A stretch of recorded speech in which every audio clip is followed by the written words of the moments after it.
ఎంత అన్యాయంగా వేధిస్తున్నారో మనందరం చూస్తూనే ఉన్నాము. అంటే ఒక సాధారణ రోడ్డు ప్రమాదాన్ని రాజకీయ కక్షలతోటి వాళ్ల స్వలాభం కోసం దాన్ని వక్రీకరించి లేనిపోని కథలు అల్లి ఒక 18 ఏళ్ల అబ్బాయిని, ఆ అబ్బాయి జీవితం మీద ఒక చెరగని ముద్ర వేసే ప్రయత్నం చేసి సిదిరి అప్పలరాజు గారిని అదే విషయంలో విష ప్రచారం చేసి జైలు లోపలికి పంపించినటువంటి ఘనత ప్రస్తుత కూటమి ప్రభుత్వానిదే. అంటే అప్పలరాజు గారితో నిజంగా మీకు రాజకీయ విభేదాలు ఉంటే గనక మీరు రాజకీయంగా ఎంతైనా మాట్లాడండి, ఎంతైనా కొట్లాడండి, అది న్యాయం. అంతేగాని ఆ విభేదాలని మీరు రాజకీయంగా ఎదుర్కోలేక వాళ్ళ కుటుంబంపై లేనిపో నిందలు వేయడం, ఆయనపై కక్ష సాధింపులు తీసుకోవడం అంటే ఆయన చేయని తప్పుకి ఇది అన్యాయం కాదా? నిన్న సిదిరి అప్పలరాజు గారి భార్య శ్రీదేవి గారు ప్రెస్ మీట్ పెట్టారు. ప్రెస్ మీట్ పెట్టి ఆవిడ బాధనంతా వెళ్ళగక్కుని ఆవిడ ఒక రాజకీయ నాయకురాల్లాగా మాట్లాడలేదు. శ్రీదేవి గారు అక్కడ ఒక తల్లిగా మాట్లాడారు. ఆమె కడుపు కోతని మన ముందుంచారు. వాళ్ళ కొడుకు ఎదుర్కొంటున్నటువంటి కష్టాన్ని ఆమె భరించలేక, వాళ్ళ కొడుకుకు జరిగేటువంటి అన్యాయాన్ని, ఆ అబ్బాయి మీద వేసేటువంటి నిందల్ని ఆమె చూస్తూ ఊరుకోలేక మీడియా ముందుకొచ్చి మాట్లాడడం జరిగింది. ఒక తల్లిగా, ఒక భార్యగా, ఈ రాష్ట్రంలో ఉన్నటువంటి ఒక మహిళగా ఆమె మాట్లాడారు. ఆమె రాజకీయ నాయకురాలుగా మాట్లాడలేదు, ఆమె మాజీ మంత్రి భార్యలాగా మాట్లాడలేదు. ఒక మహిళగా, ఒక తల్లిగా, ఒక భార్యగా ఆమె కుటుంబానికి జరిగినటువంటి కష్టాన్ని, నష్టాన్ని ఆమె మీడియా ముందు ఉంచుతూ చంద్రబాబు నాయుడు గారి కుటుంబాన్ని కొన్ని ప్రశ్నలు అడగడం జరిగింది. మరి ఆ ప్రశ్నలకి ప్రస్తుత కూటమి ప్రభుత్వంలో ఏ ఒక్కరైనా సమాధానం చెప్పారా? ఏ ఒక్క ప్రశ్నకైనా సమాధానం చెప్పారా? అసలు శ్రీదేవి గారు అడిగిన ప్రశ్నలకి మీ దగ్గర సమాధానం ఉందా? ఉండదు. ఎలా ఉంటుంది? ఒకవేళ మీరు చేసినటువంటి ఆరోపణలు నిజమైతే శ్రీదేవి గారు అడిగిన ప్రశ్నలకు మీ దగ్గర సమాధానాలు ఉంటాయి. మీరంతా కల్పిత కథలు చెప్పించి విష ప్రచారాలు చేసి ఒక అన్యాయంగా చేయని తప్పులో సిదిరి అప్పలరాజు గారి కుటుంబాన్ని ఇరికించే ప్రయత్నం చేశారు కాబట్టి శ్రీదేవి గారు అడిగిన ఏ ఒక్క ప్రశ్నకి కూడా మీ దగ్గర సమాధానం లేదు. ఇప్పటి వరకు చాలా రకాల రాజకీయాలు ప్రజలు చూసుంటారు. అంటే ప్రతీకారాలతో చేసేటువంటి రాజకీయాలు, లేకపోతే కక్ష సాధింపుతో చేసేటువంటి రాజకీయాలు చూసుంటారు. కానీ డైరెక్ట్ గా వాళ్ళకి ఎవరి మీద అయితే కోపం ఉందో ఆ కోపం ఉన్న లీడర్ తో పోరాడలేక, అక్కడ నాయకుడితో పోరాడలేక, వారి కుటుంబంలో వాళ్ళ పిల్లలపై లేనిపో నిందలేసి ఆ పిల్లల్ని ఈ రాజకీయాల్లోకి లాగుతూ వాళ్ళ జీవితాలను పాడు చేసేటువంటి ఒక నీచ రాజకీయాలు మాత్రం ఈ కూటమి ప్రభుత్వంలోనే ప్రస్తుత రాష్ట్ర ప్రజలు చూస్తూ ఉన్నారు. అందులో ఎలాంటి సందేహం లేదు. అంటే మీకు అసలు ఆ అబ్బాయి జీవితం ఏమైపోతుందన్న బెంగ లేదు. అలాగే ఒక మాజీ మంత్రి మీద అబద్ధపు ఆరోపణలు చేస్తున్నామే అన్న భయం లేదు. అసలు ఆయన ఒక మాజీ మంత్రి అన్న గౌరవం లేదు. అదంతా పక్కన పెట్టేయండి. ప్రజల ప్రాణాలు కాపాడేటువంటి ఒక గౌరవనీయమైన వైద్య వృత్తిలో ఉన్న వ్యక్తి అన్న కనీస మర్యాద లేకుండా మీరు చేసినటువంటి ఈ అబద్ధపు ఆరోపణలతో మీరు సిదిరి అప్పలరాజు గారిపై వేయాలని చూసినటువంటి క్రిమినల్ ముద్ర ఏదైతే ఉందో అది దారుణం అంటే దారుణం నిజంగా. అదే ప్రశ్న నిన్న అడగడం జరిగింది. దానికి ఈ రోజు వరకు, ఇప్పటి వరకు కూడా ఏ ఒక్కరూ సమాధానం చెప్పలేదు కూటమి ప్రభుత్వం నుంచి. అలాగే ఒక కుటుంబ విషాదాన్ని, అంటే నిజంగా ఏ కుటుంబంలోనైనా సరే అండి, ఒక మనిషి ప్రాణం పోవడం అంటే చాలా బాధాకరం. అసలు అలా జరగకూడదు. కానీ నీకు చేతనైతే ఆ కుటుంబ కష్టంలో అండగా నిలబడు. ఆ కుటుంబానికి నువ్వు ఇస్తారన్న హామీలు నెరవేర్చు. ఆ కుటుంబం జీవితాంతం సంతోషంగా బతకడానికి తగ్గ సాయం నువ్వు చేయి నించుని. అది మానేసి వాళ్ల విషాదాన్ని నీ రాజకీయ కక్ష కోసం వాడుకుంటున్నారే. అసలు కొంచెమన్నా మానవత్వం అనేది ఉందా అసలు మీకు? ఒక కుటుంబ విషాదాన్ని మరో కుటుంబంపై మీరు రాజకీయ కక్ష సాధింపు కోసం వాడుకుంటారా? ఇదా మీరు పనిచేసే ప్రభుత్వ తీరు? అసలు ఏం జరిగింది అనేది మరొకసారి మనం మాట్లాడుకునే ప్రయత్నం చేద్దాం. చెప్పుల జోగయ్య గారు అనే నిరుపేద వ్యక్తి, మీ అందరికీ గుర్తుండే ఉంటుంది, 2024లో సరిగ్గా 2 ఏళ్ల క్రితం, అప్పుడే కూటమి ప్రభుత్వం అధికారంలోకి వచ్చి కొత్తలు ఆ సంవత్సరంలో డిసెంబర్ 21వ తారీఖున పాతపట్నం నియోజకవర్గంలోని కొరసవాడ సమీపంలో జరిగిన రోడ్డు ప్రమాదంలో జోగయ్య గారు చనిపోతే కొంతమంది గాయపడ్డారు. ఇది జరిగిన సంఘటన. పాతపట్నం ఎమ్మెల్యే మామిడి గోవిందరావు గారి కుమారుడు సాయి గణేష్ వాహనం నడిపారని బాధితులు ఆ రోజు చెప్పారు, ఈ రోజు చెప్తున్నారు, ఎప్పటికీ చెప్తారు, ఎందుకంటే అదే నిజం కాబట్టి. కానీ ఎమ్మెల్యే కుమారుడి స్థానంలో డ్రైవర్ పల్లి రాజేష్ పేరు పెట్టి కేసుని మళ్లించారని కూడా బాధిత కుటుంబం బయటకు వచ్చి ఈ రోజు బల్లగుద్ది మరీ చెప్తున్నారు. కానీ జోగయ్య కుటుంబంతో రాయ బేరాలు జరిపి చక్కగా డీల్ కుదుర్చుకుని హామీలు ఇచ్చేసి ఇప్పుడు కూటమి ప్రభుత్వం సూపర్ 6 ఇచ్చేసి చేతులు ఎత్తేసింది చూసారా, సేమ్ అలాగే అక్కడ ఆ కుటుంబానికి కూడా హామీలు ఇచ్చారు. ఏమని హామీలు ఇచ్చారు? 5 లక్షల నగదు, బీమా సొమ్ము, గాయపడిన వారికి సాయం, కుటుంబంలో ఒకరికి ఉద్యోగం ఇస్తామని చెప్పి హామీ ఇచ్చి వీటికి సంబంధించి ఏ ఒక్క హామీ కూడా ఈ రోజు వరకు కూడా నెరవేర్చలేదు. ఈ రోజుకి ఆ బాధిత కుటుంబానికి ఏ ఒక్క సాయం కూడా అందలేదు.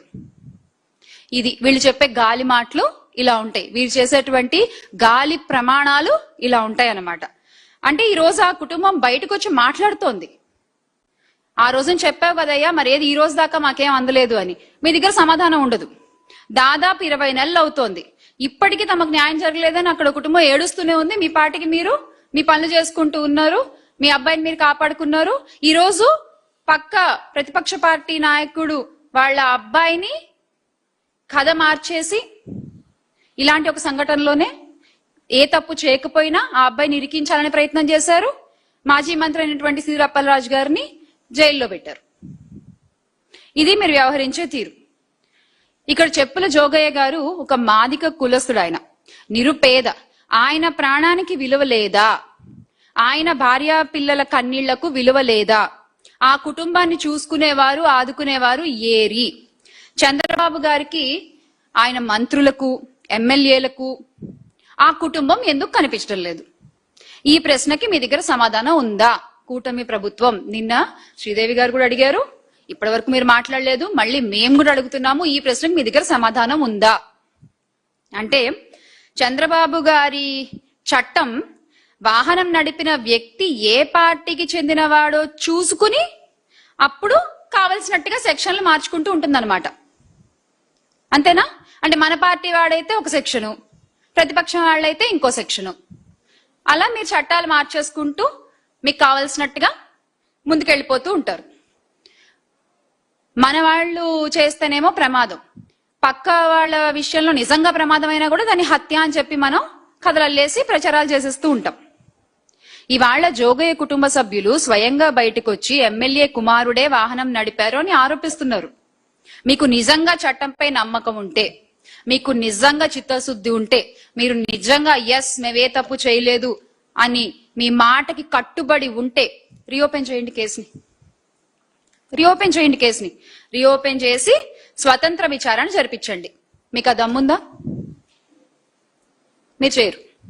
ఎందుకంటే నిజం ఏంటనేది మీకు తెలుసు, బాధిత కుటుంబానికి తెలుసు, ప్రజలకి తెలుసు. కానీ మీరు ఇంకా బుక్కాయిస్తారు.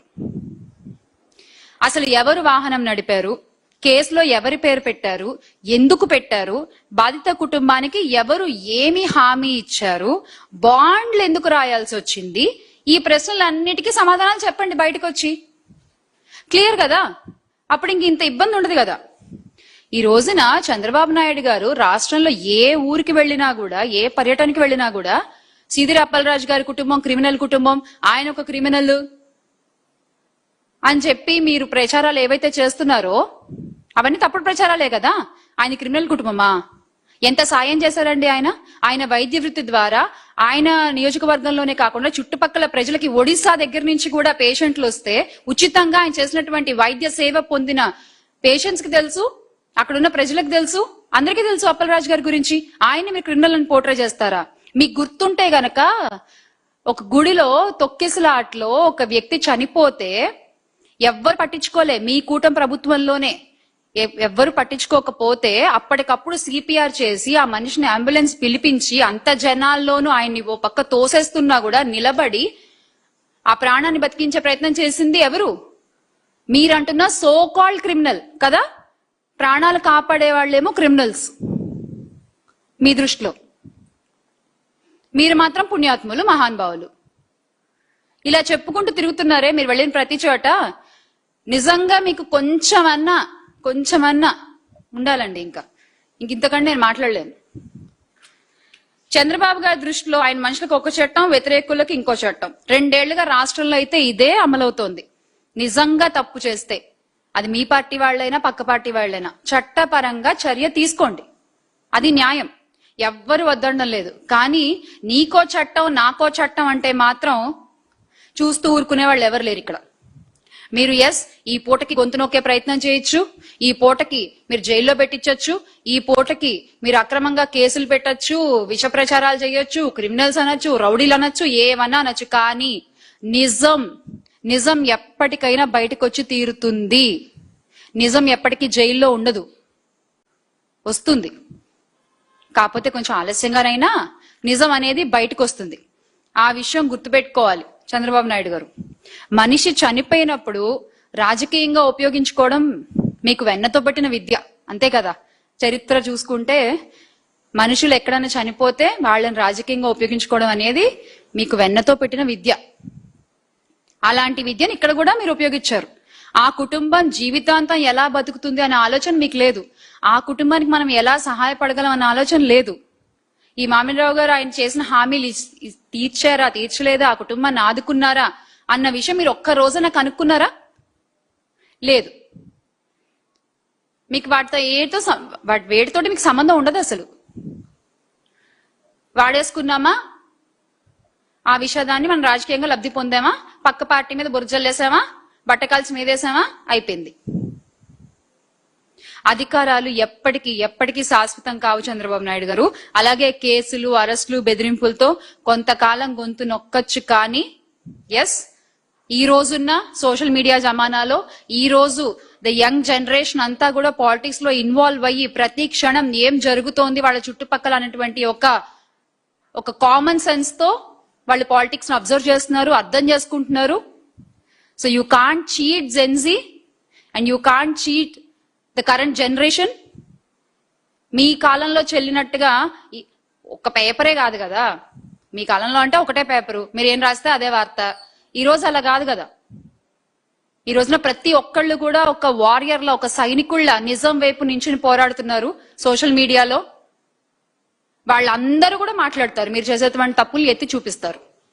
ఇది గుర్తుపెట్టుకోండి. అలాగే నిన్న చంద్రబాబు నాయుడు గారి ప్రభుత్వాన్ని ప్రశ్నిస్తూ చంద్రబాబు నాయుడు గారికి సూటిగా శ్రీదేవి గారు వేసిన 4 ప్రశ్నలు ఒక్కసారి మనం చూద్దాము. జోగయ్య కేసును రీఓపెన్ చేస్తారా? ఇవి సీదిరి అప్పలరాజు గారి భార్య శ్రీదేవి గారు అడిగిన ప్రశ్నలు. బాధితులు చేస్తున్న ఆరోపణలపై స్వతంత్ర విచారణ జరిపిస్తారా? కుటుంబానికి ఇచ్చిన హామీలను అమలు చేస్తారా?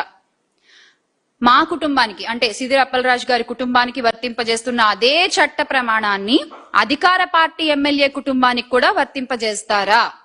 ఈ ప్రశ్నలకి మీకు నిజంగా చిత్తశుద్ధి ఉంటే, దమ్ముంటే, ధైర్యం ఉంటే సమాధానాలు చెప్పండి, మాట్లాడుకుందాం. అప్పుడు తెలుస్తుంది అందరికి ఎవరు న్యాయం కోసం పోరాడుతున్నారు, ఎవరు న్యాయం కోసం నిలబడుతున్నారు, ఎవరు ప్రమాదాలని కూడా రాజకీయ కక్ష సాధింపుల కోసం వాడుకుంటున్నారు అన్నది క్రిస్టల్ క్లియర్ గా అందరికి అర్థమైపోతుంది. ఓకే, మాట్లాడుకుందాం. We're waiting for your answers. మరి ఎవరు వచ్చి సమాధానం చెప్తారో? మహిళా హోంమంత్రి గారు వస్తారా, లేకపోతే చంద్రబాబు నాయుడు గారు వస్తారా, లేకపోతే పుత్రుని కాపాడుకున్నటువంటి తండ్రి బయటకు వచ్చి మాట్లాడతాడా? చూద్దాం. కానీ బాధితుల వైపు ఖచ్చితంగా ఎప్పుడు వైఎస్ఆర్ కాంగ్రెస్ పార్టీ ఉంటుంది, వాళ్ళ కోసం పోరాడుతుంది. జోహార్ వైఎస్ఆర్, జై జగన్.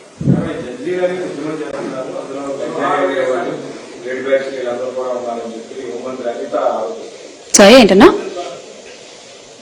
ఉద్యమంలో భాగంగా ఏదైతే ఉద్యమం చేస్తున్నారో దాంట్లో జంజీలని మీరు చెప్తున్నారు. రైట్. అందులో గ్రేట్ బ్యాచ్, గంజాయి బ్యాచ్ అందరూ కూడా కూర్చోబెట్టుకుని రిసర్చ్ ఉద్యమం చేస్తున్నారని హోంమంత్రి ఎంత మీరు చూస్తే గనక ఇలాంటి ఒక స్టేట్మెంటే జెన్జీకి సంబంధించి నేషనల్ వైడ్ గా కంగనా రనౌత్ గారు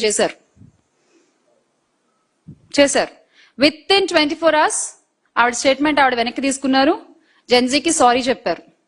ఎవరితో అయినా పెట్టుకోవచ్చు, కానీ ప్రెసెంట్ యూత్ తో పెట్టుకుంటే చాలా కష్టం, దాని పర్యవసానాలు చాలా గట్టిగా ఉంటాయి. మరి ఈ రోజు అనిత గారు మాట్లాడిన ఈ మాటకి అతి త్వరలోనే ప్రస్తుత యువత అంతా కూడా సమాధానం చెప్తారు. హిట్ టీవీ యాప్, ఇందులో short news, live news, entertainment shows, movies, digital magazines తో పాటు మీ జిల్లా వార్తలను కూడా ఫ్రీగా చూడొచ్చు.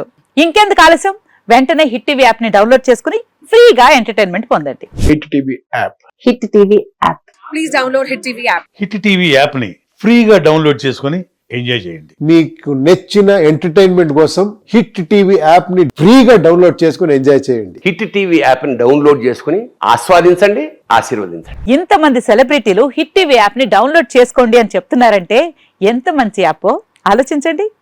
అమెరికా అమెరికా అమెరికా అమెరికాలో చదవాలనుకునే వాళ్ళకి విశ్వసనీయమైన పేరు మన శౌర్య కన్సల్టెన్సీ.